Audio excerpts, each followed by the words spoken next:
claro que a ideia de Valdemar, naquele momento, ainda era um teatro muito educativo, era um teatro até patriótico. Em Marcha Brasil tem esse caráter, né? É uma revista cívica para crianças, mas assim, Valdemar foi super importante, porque primeiro ele abriu espaço num teatro público importante, aqui a mais importante casa de espetáculos do Recife, todo domingo, voltada para crianças, e ele encarou a criança como público. Ele pensou operetas que eram para atingir esse público, não o pai, mas a ideia dele era dialogar com a criança. Teatro mesmo, eu conheci muito cedo, porque meus pais me levavam ao teatro. Lá em Riga não havia essa história, criança não entra. 10 anos e pouco, quando vim para o Brasil, eu tinha assistido teatro de ópera, teatro de balé, teatro de música, solistas, orquestras. Me levavam a todas essas coisas e eu me lembro de tudo, foi muito importante para mim. Então, o teatro, o palco, faz parte da minha infância, desde muito pequena. Ela é uma pessoa fascinante e é uma pessoa voltada permanentemente para o universo da palavra. A palavra, para Tatiana, é o tijolo com que ela constrói as relações e a sua obra.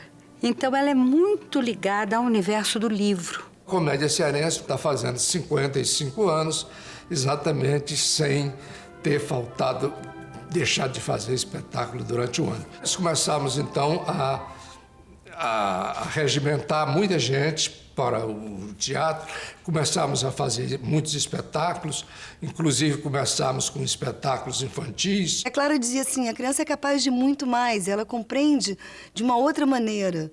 Não compreende pela razão, ela compreende pela emoção. Vai dando para a criança uma sensibilidade, uma inteligência enorme, que parte da emoção, que parte de uma inteligência que não é racional, uma inteligência emocional.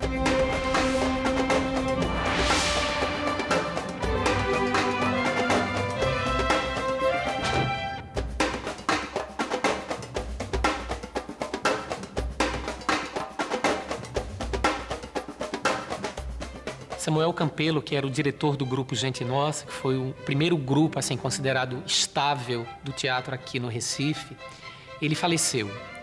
E Valdemar de Oliveira, que era um grande parceiro dele já no grupo Gente Nossa, foi convidado pelo prefeito de então, né, do Recife, a dirigir o Teatro de Santa Isabel, e ele assumiu a direção do grupo Gente Nossa. Valdemar de Oliveira, que era um jornalista, já um teatrólogo, né, médico, e ele já reclamava muito tempo antes que deveria existir um grupo de teatro para crianças. Aí, em março de 1939, ele inaugura as matinês dominicais aqui no Teatro de Santa Isabel. Aí, em 5 de março de 1939, estreia aqui Branca de Neve e os Sete Anões com um grupo amador chamado Grêmio Cênico Espinheirense, só com crianças no elenco. Era uma adaptação da Branca de Neve por Coelho de Almeida e Augusto de Almeida. Eu realmente não sei dizer se o Grêmio Cênico Espinheirense teve o foco apenas no teatro para crianças, ou talvez ele tenha iniciado fazendo teatro para crianças e depois montou peças adultas. O que eu sei é que Coelho de Almeida foi um grande parceiro de Valdemar de Oliveira, inclusive no início do Teatro de Amadores de Pernambuco. Coelho de Almeida era médico também, e ele participou das primeiras montagens do Teatro de Amadores de Pernambuco, que surge em 1941, paralelamente ao Teatro Infantil de Pernambuco. Nessa apresentação de Branca de Neve e Sete Anões, o primeiro ato era o espetáculo, e o segundo ato eram números variados.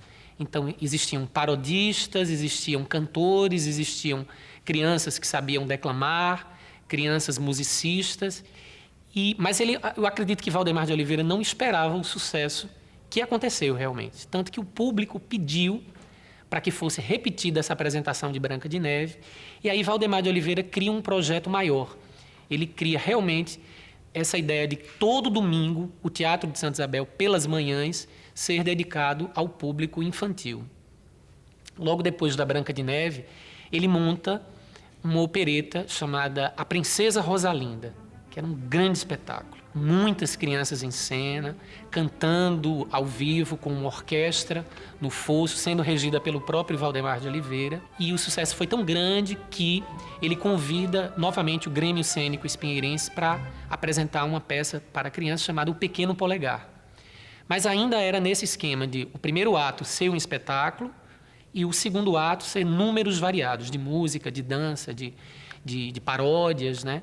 Em 1940, aí sim, ele funda realmente um departamento autônomo do Grupo Gente Nossa, que estava praticamente morrendo, o grupo, mas ele cria o Teatro Infantil de Pernambuco. E aí ele monta 3 operetas em sequência. Existiam músicos participando da montagem, ele contratou os grandes pintores da época, faziam os cenários, era uma troca constante de cenários, porque eram vários números.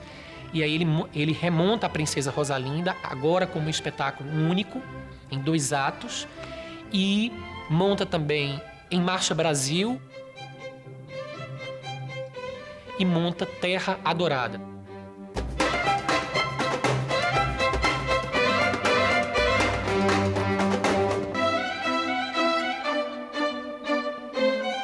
A Gilberta, irmã do Paulo Tran, ela tinha um namorado que gostava de teatro e que era da Faculdade de Direito, né, de São Bento, e ele começou um teatro amador lá, com os alunos.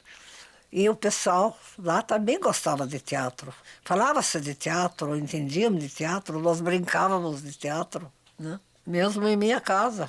A Gilberta vinha com o Paulo Tran, e a gente fazia teatro.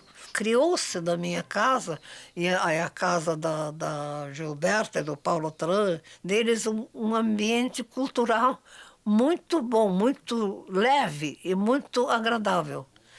E a gente chegou a fazer teatro para fora.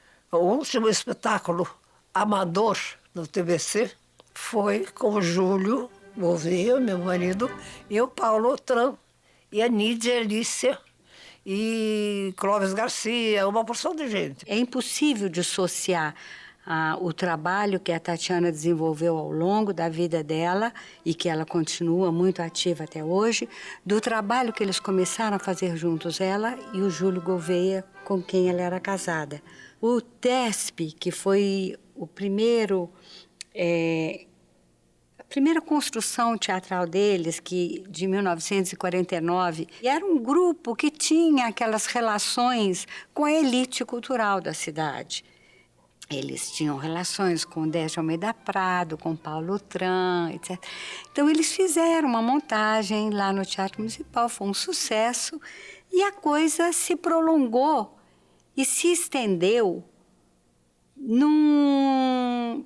por caminhos que talvez eles não tivessem pensado nisso no princípio. O TESP, que era o Teatro Escola para Estudantes, começou a se apresentar em todos os teatros que existiam, ligados à prefeitura da cidade, e depois onde não existia teatro também. Lá iam eles para clube, para escola, mas eles tinham uma coisa que eu acho que é importante e que isso fazia parte dos valores que eles defendiam no teatro para criança, que é assim, as crianças tinham ingressos impressos e numerados.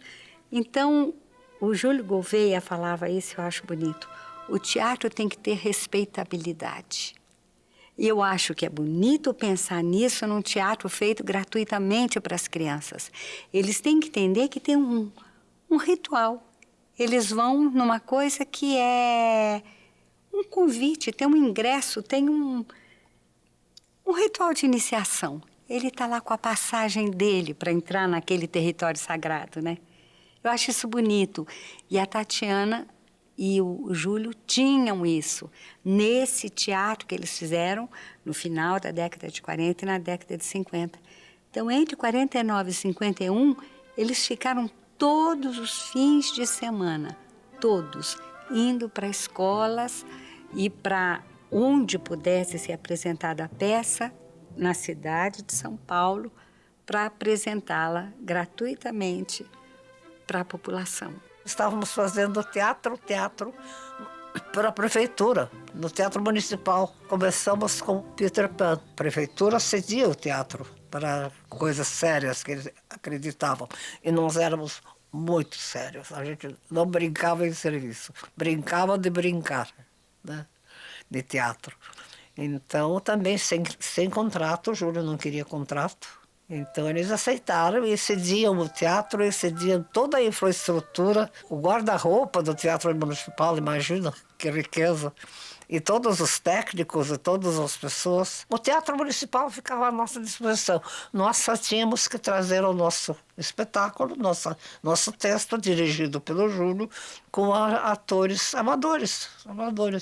O segundo espetáculo foi Os Três Ursos. E depois os nossos teatros faziam turnê, começavam no Municipal e ia de teatro em teatro. Havia muitas salas boas para espetáculos que a gente levava os nossos espetáculos para algum lugar onde podia ser apresentado, inclusive hospitais, escolas, né? Coisas assim também, né?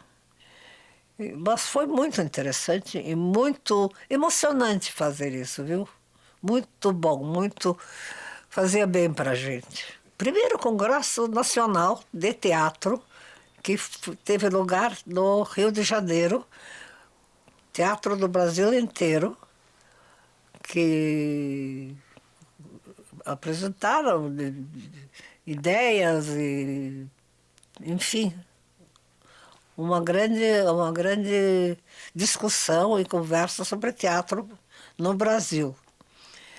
E saía no jornal e tal coisa, e a certa altura o Júlio pegou o jornal e viu o programa e disse: tá tudo aqui menos o teatro para crianças. Menos. Aí ele sentou,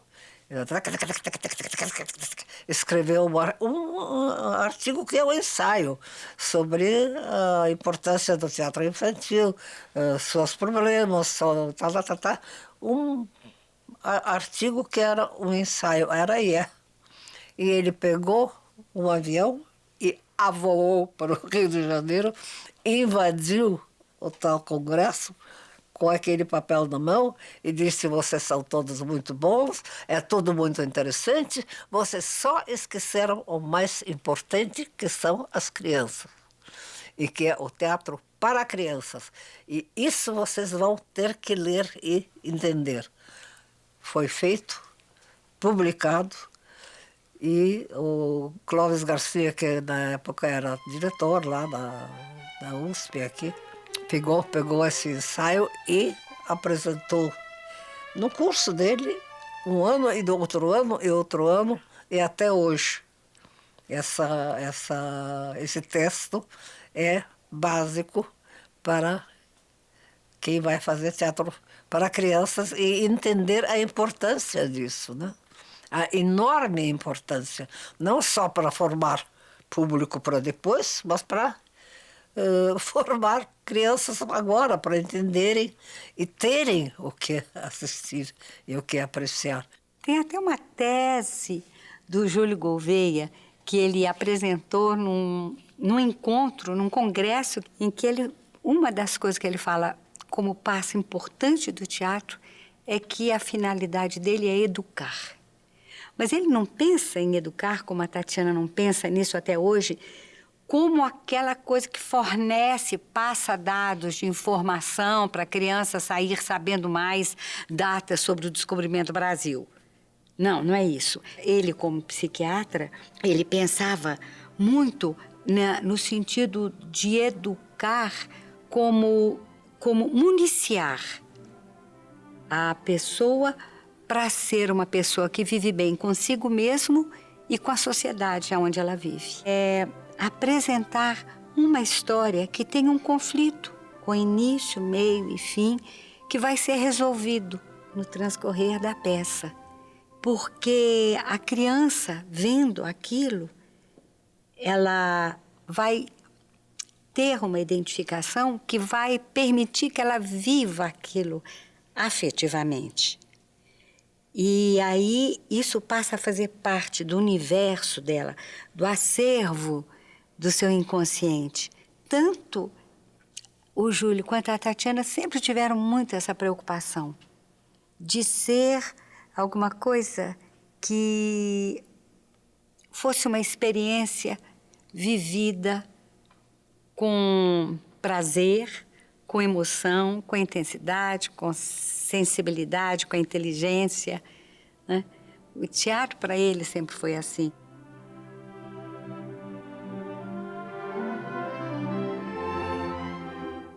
O Grupo Luz Ribalta nasceu de uma ideia, de um sonho, de uma ideia do Tonhão fazer teatro e fazer um teatro que contasse histórias. Ele sempre enfocou sempre esse lado. Vamos fazer teatro contando histórias. Então, eu mesma acompanhei alguns trabalhos, eu não participava do grupo, mas acompanhei algumas experiências que o Tonhão fez de teatro infantil e vi uma grande produção que ele fez, O Gato Malhado e Andorinha Sinhá. E depois, em 98, eu comecei a trabalhar mais intimamente com o grupo e com as propostas do Tonhão. Eu só preciso de uma coisa. Logo ouvi, logo ouvi. Então, em 98, a gente montou a sopa de pedra. Ele sabe fazer uma sopa de pedra. É uma receita mágica que só ele tem. Vocês dois estão caçoando de mim. Não, nunca. Eu garanto para a senhora que eu faço uma sopa de pedra que é uma maravilha. E se for verdade mesmo? A partir dessa produção que a gente conheceu, eu particularmente, travei contato com a obra da Tatiana Belink.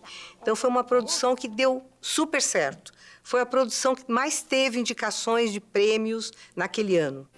Deixa no caldo o gosto gostoso da pedra E dos ingredientes que eu botei para acompanhar. O grupo montou 5 textos da Tatiana. A gente fez a sopa, os turrões, cheirinho de pão, beijo não. A mágica andou pra trás, a mágica andou pra frente, porque o amor é a magia que chega e que pega a gente. E o Macaco Juiz. Vamos cantar uma canção de encantar criança. Quer ir ao praça, quer entrar na dança, jogar o jogo, acender o fogo, sair na chuva que é pra mim molhar, sair na chuva que é pra mim molhar.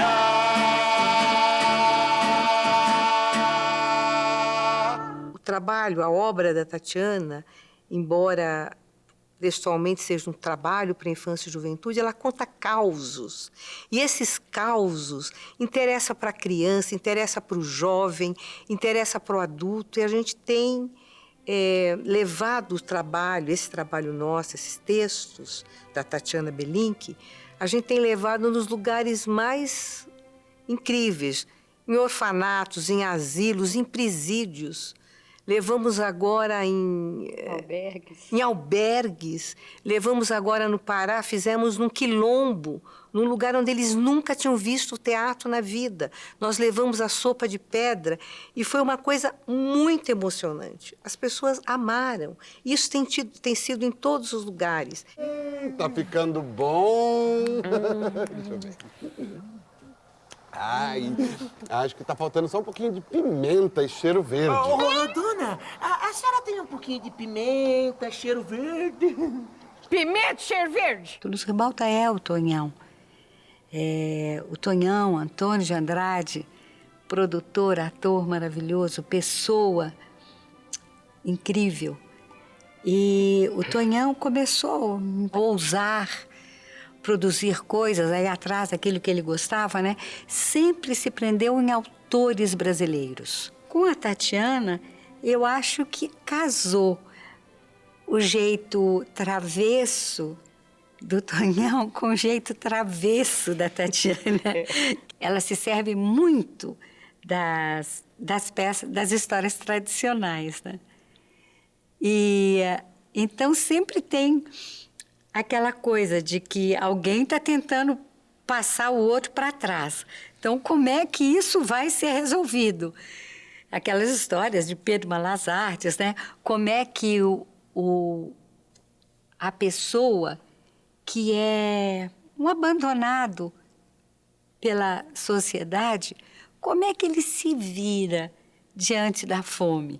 Com frequência, os personagens dela têm problema de comida, estão passando fome.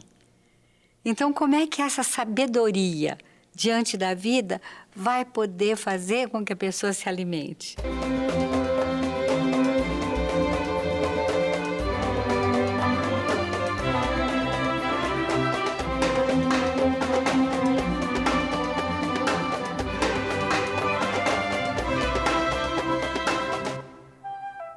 Tablado é um grupo amador que surgiu da autora e dramaturga Maria Clara Machado, aqui no Rio de Janeiro, na Lagoa, Jardim Botânico, nesse prédio que é o Patronato da Gávea. E, na verdade, o tablado aconteceu, a primeira ata do tablado foi assinada na Visconde de Pirajá, em Ipanema, na casa do meu avô, Aníbal Machado, que era um escritor e que, como na época não se tinha muitos centros culturais e nada, a casa dele era uma casa de portas abertas e recebia todos os intelectuais bêbados e vagabundos e políticos enfim, eram pessoas do mundo todo e do Rio de Janeiro, Vinícius de Moraes, Sartre, iam todos lá. Nesse lugar, na Visconde de Pirajá 487, em Ipanema, é que nasce o tablado, em 1951.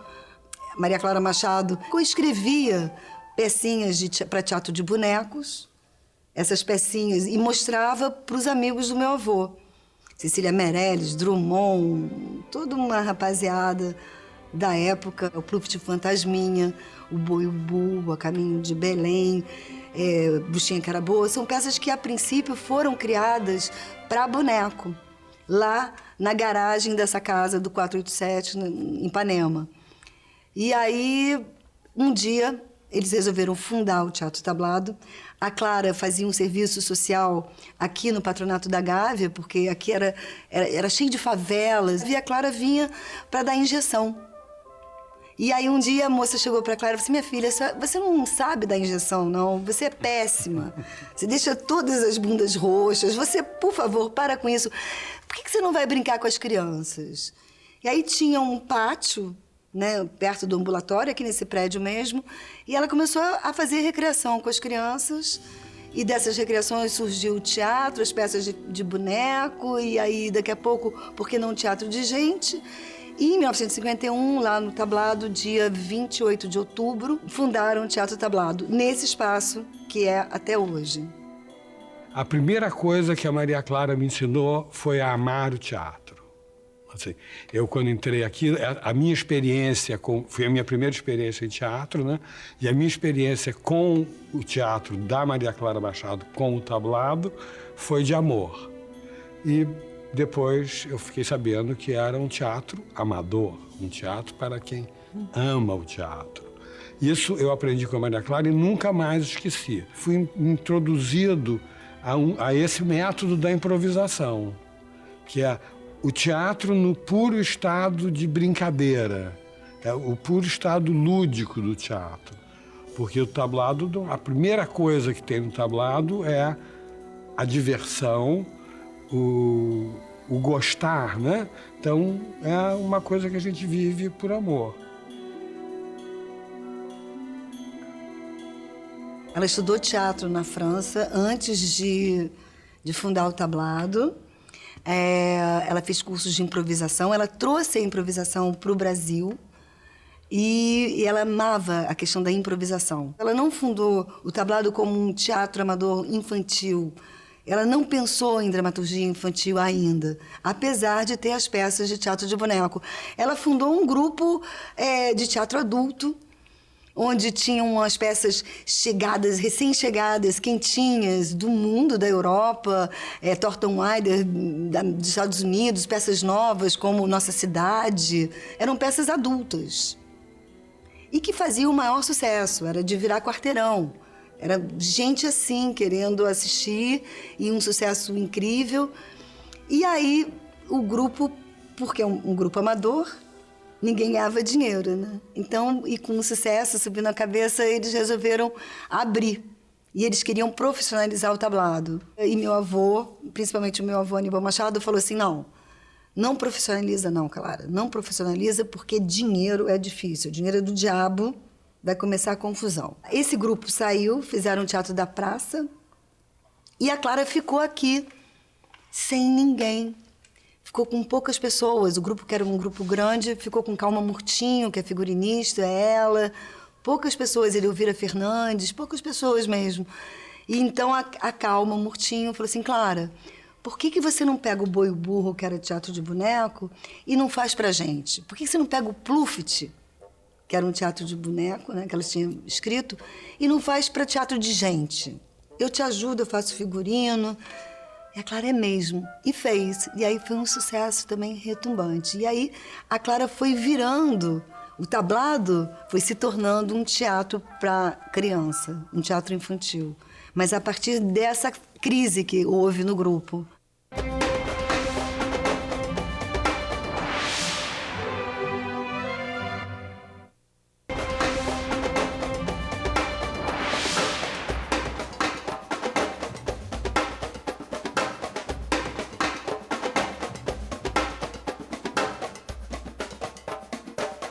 Resolvemos criar um grupo chamado Comédia Cearense, onde a gente objetivava montar principalmente autores brasileiros e particularmente cearenses, não com bairrismo, mas com qualidade, autores que tivessem realmente textos capazes de ser montados.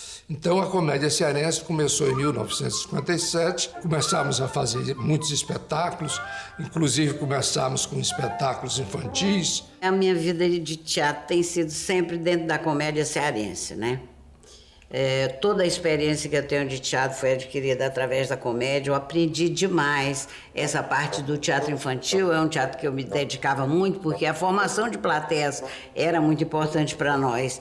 E como sempre eu gostei muito de trabalhar com criança, a gente fazia o teatro infantil constantemente. Comecei a fazer teatro como muitos da nossa família. Irmãos, primos, os irmãos, as irmãs do papai, os parentes, todos os agregados, de alguma forma fizeram teatro. Eu me lembro que na minha idade, quando era pequeno, não tinha muita criança em cena. E a gente entrava em cena porque eu aperreava para entrar em cena e churumingava e acabavam me botando no espetáculo para fazer um esquilo ou um assistente do personagem do papai. Então, assim, mais na década de 80, foi que eu comecei a trabalhar mais em cena. Também comecei a dar aula, né, porque eu estudei sempre aqui no Colégio Cristo. E logo depois que eu terminei, fui convidado para ensinar teatro. Eu também tenho uma formação parecida com a deles. A gente nunca estudou teatro, né? Mas assim, se formou fazendo teatro, né? A vivência teatral muito grande. Então passei a trabalhar muito com criança. Então isso também me estimulou muito a essa área do teatro infantil, que a gente passou a desenvolver um trabalho permanente desde 1988 no Teatro Arena Aldeota. Então, assim, a gente fortaleceu muito essa linha do teatro infantil a partir da minha experiência com as próprias crianças, que sentia a necessidade que a gente tinha que produzir mais infantil, que estava formando plateia com eles, né? E hoje a gente observa que muitas pessoas que frequentavam quando eram criança, hoje levam seus filhos e já até seus netos já para os nossos espetáculos e comentam: assisti muito espetáculo lá no Arena, na década tal, né? E a gente continua fazendo.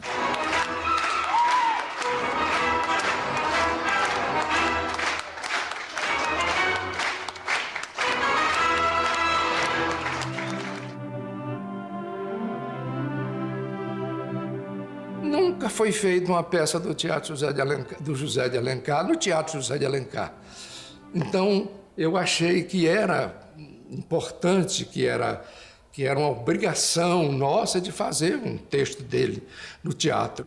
Eu escolhi O Demônio Familiar, que era um texto que, se fosse montado na sequência natural, ia demorar 3 horas, né?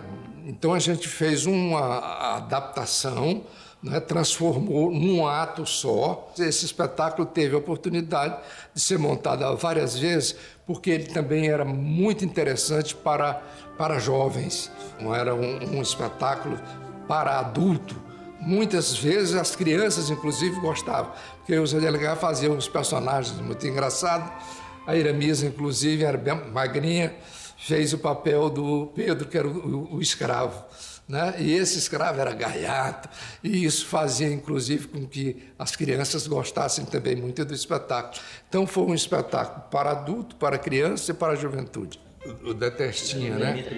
Ele era contra a leitura. O negócio dele era tipo um monstro rasgar o livro, não queria que as crianças se desenvolvessem e tal, né? E então, a ideia foi fazer uma caricatura meio patética, um negócio assim. E por exemplo, a minha preocupação era que quando eu conversava com ele, quando ele entrasse em cena, fizesse medo das crianças. E aí surgiu uma coisa muito simples. A gente pegou o som de um violino, né? E ele entrava através desse som do violino, que era uma coisa que fazia com que as crianças se identificassem, ficassem mais quietas. E realmente, quando você não faz com agressão, eles recebem isso muito bem. Nós já montamos todo tipo de espetáculo, né? Assim, Maria Clara Machado, já o próprio Eduardo Campos, né? Cearense, e clássicos que eu adaptei também, João e Maria, Soldadinho de Chumbo, muitos espetáculos que já são muito conhecidos. Mas eu sempre tinha vontade um pouco de mexer um pouco com essa coisa do que a criança poderá ou não ter medo, dependendo da maneira como você mostra, né? Então, surgiu a ideia da gente fazer a Família Addams, que já fizemos em 2 versões. O papai dirigiu a primeira versão e eu remontei numa segunda versão. E mais recentemente, agora em 2011, surgiu a ideia de fazer A Noiva Cadáver, a partir do desenho animado e tal.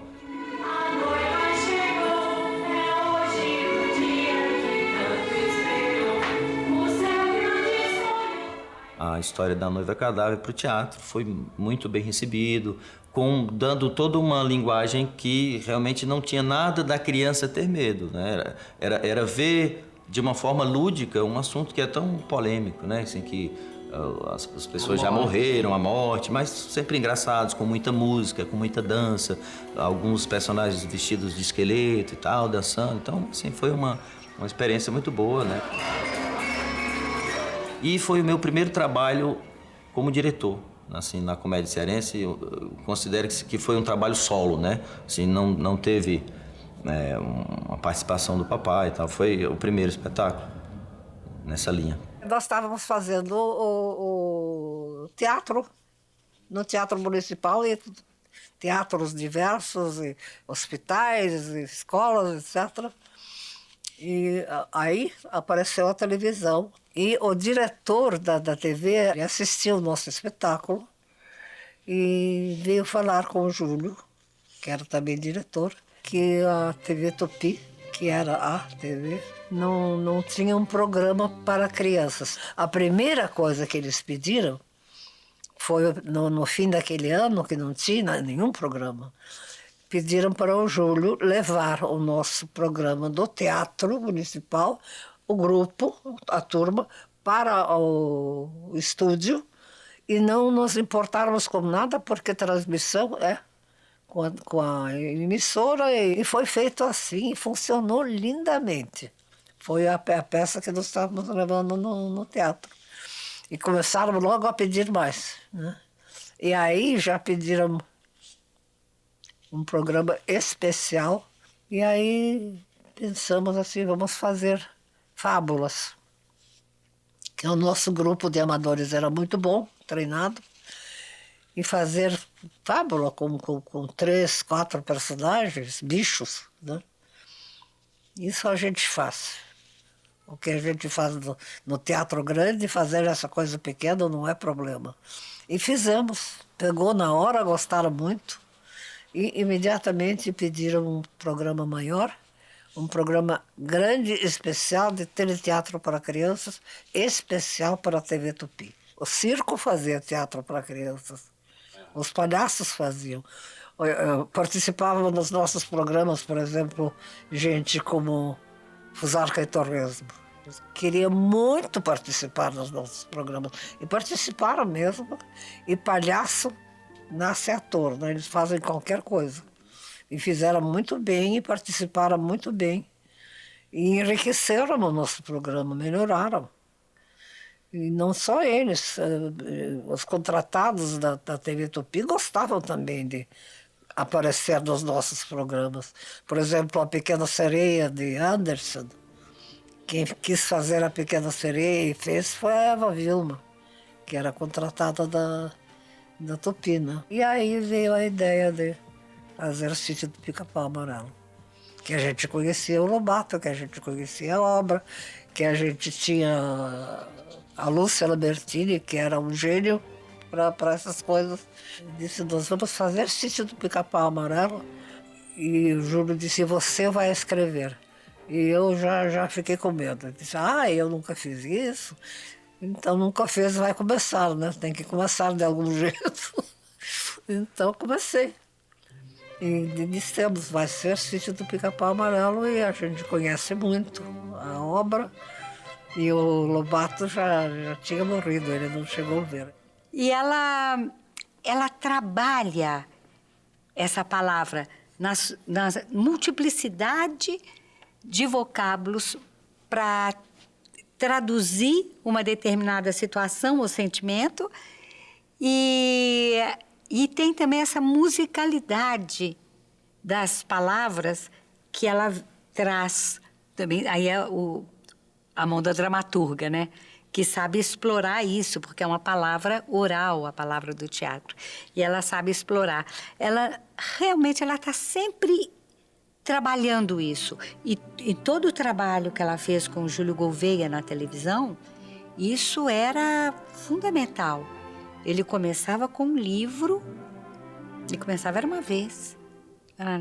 Aí vinha a história televisionada, usando a imagem como narradora, né, dela, e depois terminava assim. Aí é uma história que entrou por uma porta, saiu pela outra, quem quiser que conte outra. E fecha o livro, sempre associada ao livro como uma forma importante de contar a história. É difícil separar as histórias tradicionais em que a Tatiana se inspira para escrever sua obra das histórias que vêm, onde o Ariano Suassuna também se inspira para escrever sua obra. Elas são muito próximas, né? E são peças para todas as idades, como você disse. É surpreendente, foi surpreendente a reação de um pessoal de albergue, quando a gente fez a sopa de pedra, como a questão da fome é uma questão muito próxima para eles. Como eles interferiram de uma maneira tão viva, né? Tão gostosa no espetáculo. E aí a gente sempre fala assim, a Tatiana é uma autora danada. Ela sabe contar, ela sabe selecionar o que funciona no palco. Em Presídios, nós fizemos o Macaco Juiz, que o tema ali é a justiça.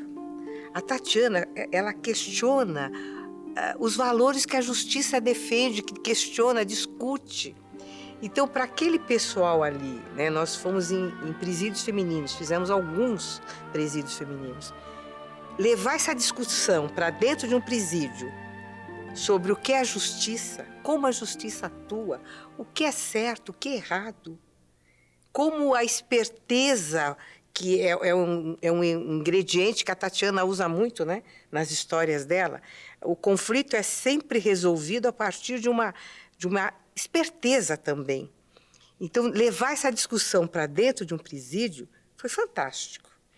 Eu acho que antes de Maria Clara Machado, é importante citar a iniciativa de Lúcia Benedetti, né, em 1948, que é considerado o marco do teatro infantil brasileiro, com a versão do Casaca Encantado. Né? Mas eu acho que no decorrer da história, essa percepção de uma dramaturgia mais estruturada para a criança, sem uma visão educativa no sentido pejorativo da palavra, ou patriótico, ou qualquer ideia de ensinamento para a criança.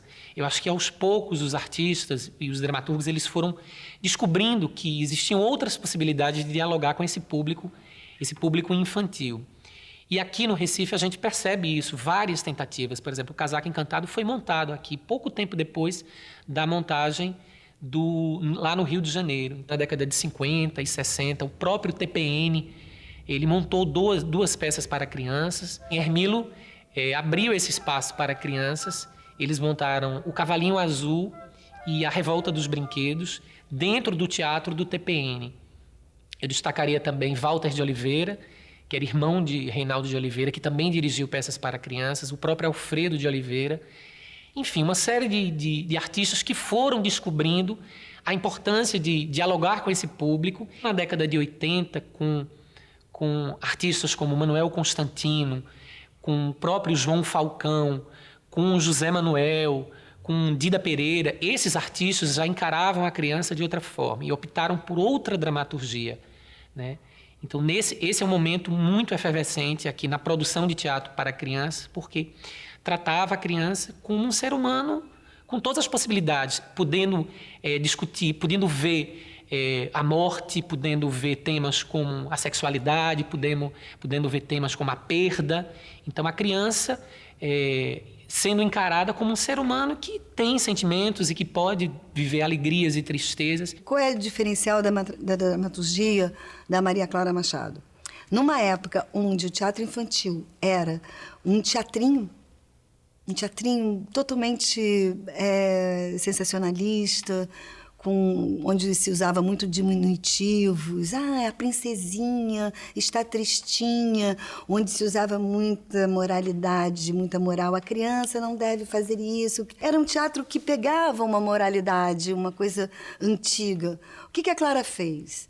Ela, como estudiosa e como conhecedora de uma dramaturgia universal, ela trouxe o teatro infantil para uma estrutura dramática como no teatro adulto.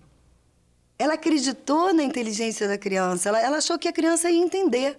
Se as histórias fossem um pouquinho mais simples, mais arquetípicas, mais simbólicas, a estrutura dramática poderia estar lá. Entendeu? Todas as histórias da Clara têm início, meio e fim, tem o bom, o bem e o mal, são maniqueístas, e tem um desenvolvimento do protagonista, todas. E tem sempre um antagonista. Espetáculos da Maria Clara, que para mim são completamente inesquecíveis. Pluft. A Maria Clara, com Pluft, ela transforma os fantasmas em uma coisa real, né? Eu, quando vi Pluft, não era tão criança, também já era adolescente. Mas eu via na plateia a reação de criança como se estivesse vendo os fantasmas e estivesse vendo a própria mãe, a própria casa ou a casa de um amigo.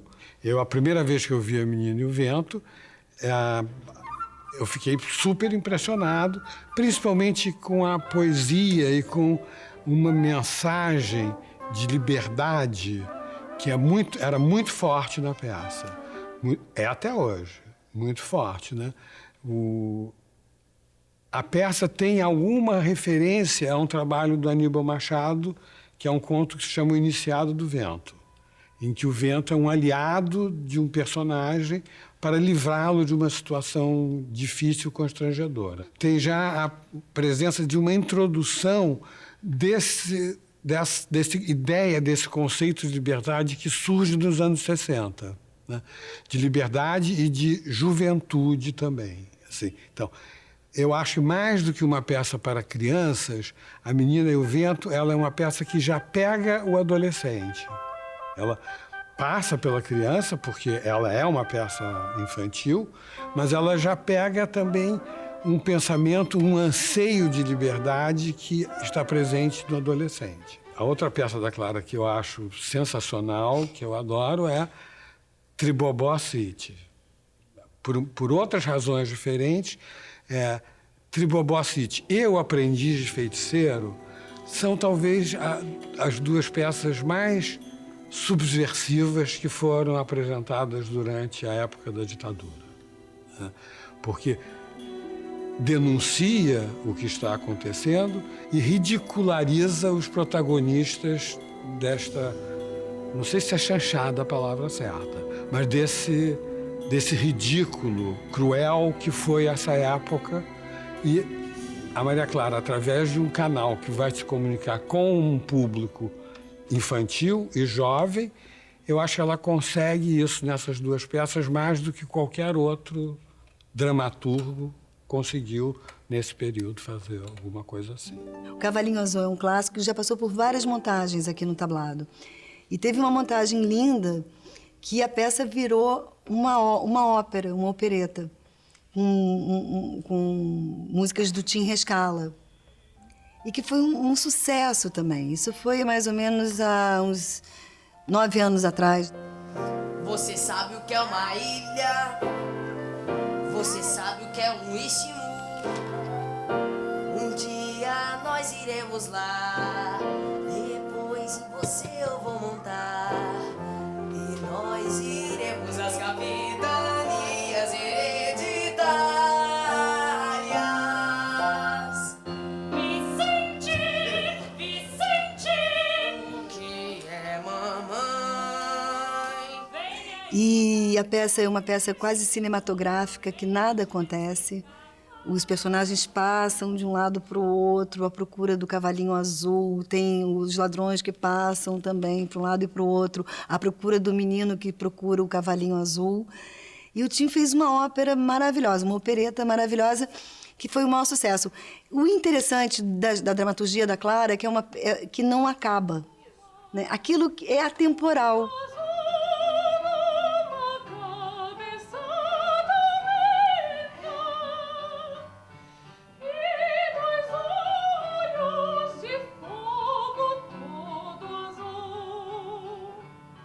Mesmo uma peça que fale sobre o momento da ditadura, né? Um Tribobacite ou um aprendiz de feiticeiro, que foi no momento da ditadura. É atemporal, porque ela lida com símbolos, com arquétipos que são para sempre, né? E lida com uma linguagem infantil, que na verdade é uma linguagem poética.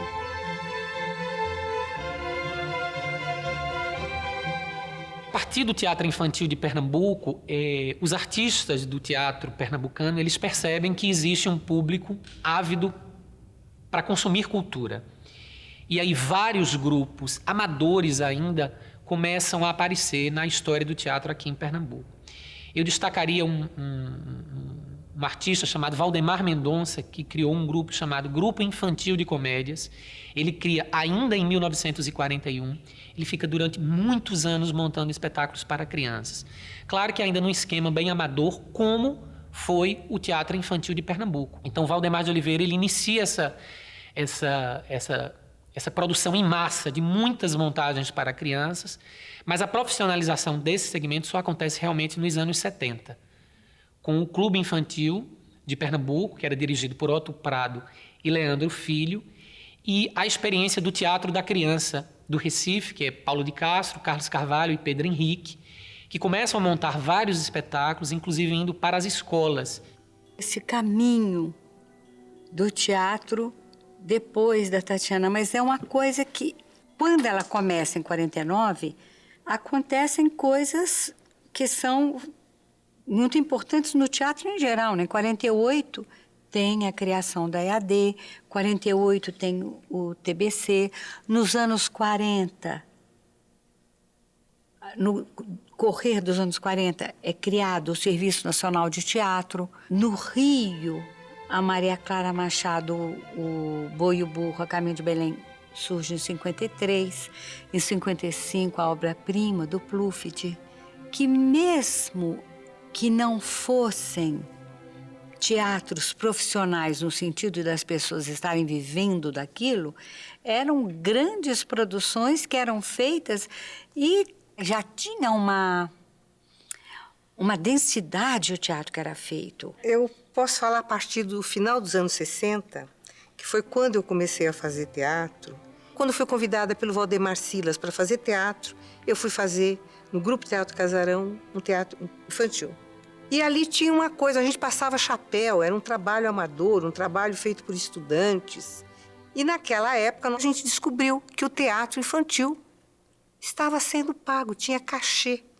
E isso estava sendo feito pelo Alessandro Memo, que naquela época ocupava o TBC, fazia o teatro infantil ali nos horários habituais de teatro infantil. Então, a minha relação com essa coisa da profissionalização do teatro infantil, profissionalização no sentido de vou ganhar cachê, foi a partir do Alessandro Memo. Eu fiz teatro infantil numa época que se fazia sábado à tarde, domingo às 10 da manhã e domingo à tarde. E foi um fim dos anos 60, anos 70, começo dos anos 70, era uma atividade muito forte, tinha um movimento de teatro infantil, as pessoas começaram a montar teatro infantil, começamos a ganhar cachê fazendo teatro infantil, e foi uma época, eu acho que muito rica para o teatro infantil, enquanto campo de trabalho, forma de você se manter através do teatro. Claro, não era nenhum grande cachê, mas tinha essa coisa, essa dignidade. Estou fazendo teatro, estou ganhando para fazer teatro, estou fazendo teatro infantil.